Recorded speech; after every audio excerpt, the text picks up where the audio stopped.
আসসালামু আলাইকুম দর্শক মন্ডলী, সবাইকে আমন্ত্রণ। আবার একটা প্রেডিকশন নিয়ে আপনাদের মাঝে হাজির হয়েছি।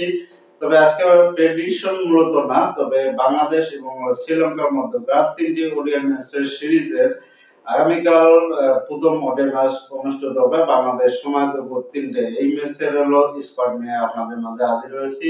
আমি বরাবরের মতো শাহাদাত হোসেন লিটন। যদিও শ্রীলঙ্কা এবং বাংলাদেশের আহ, এই প্রথম ওডিআই ম্যাচটি কালকে অনুষ্ঠিত হবে, সেই ম্যাচের বাংলাদেশ এবং শ্রীলঙ্কার যে স্কোর, সেই স্কোরটা আমরা দেখে নেব। চলুন আমরা প্রথমে বাংলাদেশের সম্ভব ওপেনিং 11টা দেখে নেই। বাংলাদেশের তিনটি ওডিআই ম্যাচের জন্য স্কোয়াডে আছেন মেহেদী হাসান মিরাজ অধিনায়ক, তানজিদ হাসান এবং পারভেজ হোসেন, মোহাম্মদ নাইম, নাজমুল হোসেন, দাওয়েদ হৃদয়, লিটন কুমার দাস, জাকের আলী, শামীম হোসেন, রিশাদ হোসেন, তানভীর ইসলাম, তাসকিন আহমেদ, তানজিন হাসান সাকিব, নাহিদ রানা, হাসান মাহমুদ ও মোস্তাফিজুর রহমান। দর্শক মন্ডলী, আমরা এবারে দেখে নেব শ্রীলঙ্কার স্কোয়াডটিও। এবার শ্রীলঙ্কার 3 ম্যাচের ওয়ানডে সিরিজের জন্য শ্রীলঙ্কার স্কোরটা যদি দেখি, চারিত শ্রীলঙ্কা অধিনায়ক প্রথম নিশাঙ্কা, আবিষ্কা ফার্নান্দো, নিশান মাধুরশঙ্কা, কুশল মেন্ডিস, সাদিরা সামারা বিক্রমা, কামেন্দো মেন্ডিস, জেনিত লিয়ানাগো, দুনিত ভেল্লালাগে এবং ঐনন্দু হাসরাঙ্গা, মহিষ থিকনারা, জেফ্রি ভ্যান্ডারসন, মিলান রত্নায়েক এবং দিলশান মাধুরশঙ্কা, আশিতা ফার্নান্দোস এবং ঈশান মালিঙ্গা।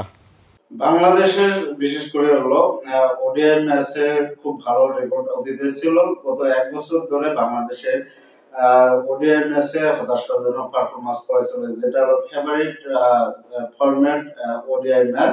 সেখানে নাস্তানাবুদ হচ্ছে নিয়মিত বাংলাদেশ দল। গত বছর ডিসেম্বর বাদে বাংলাদেশ যদি এই বছরের হিসাব করেন, জানুয়ারির পর থেকে, সেখান থেকে বাংলাদেশের পর্যন্ত 9টি ওডিআই ম্যাচ খেলেছে। এর মধ্যে মাত্র একটি ওডিআই ম্যাচ জয়লাভ করেছে এবং 8টি ওডিআই ম্যাচে হেরেছে।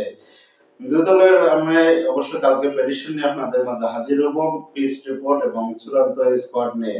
তার আগে আমরা এই দুই দলের স্কোয়াড, যেটা ওয়ান ডে স্কোয়াড শ্রীলঙ্কা এবং বাংলাদেশের স্কোয়াড কেমন হতে চলেছে। বাংলাদেশ অবশ্য 5 জন পেসার নিয়ে খেলবে, পাশাপাশি 3 জন স্পিনার থাকবে।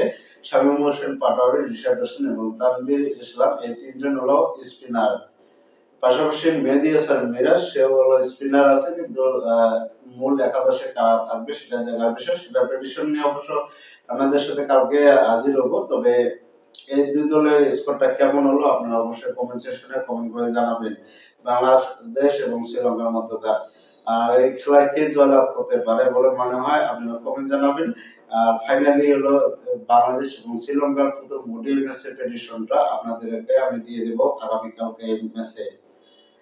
ধন্যবাদ সবাইকে, ভালো থাকবেন, সুস্থ থাকবেন। আর নতুন কোন প্রেডিকশন নিয়ে আবারও আপনাদের মাঝে হাজির হবো। ততক্ষণ পর্যন্ত সকলে সুস্থ থাকুন।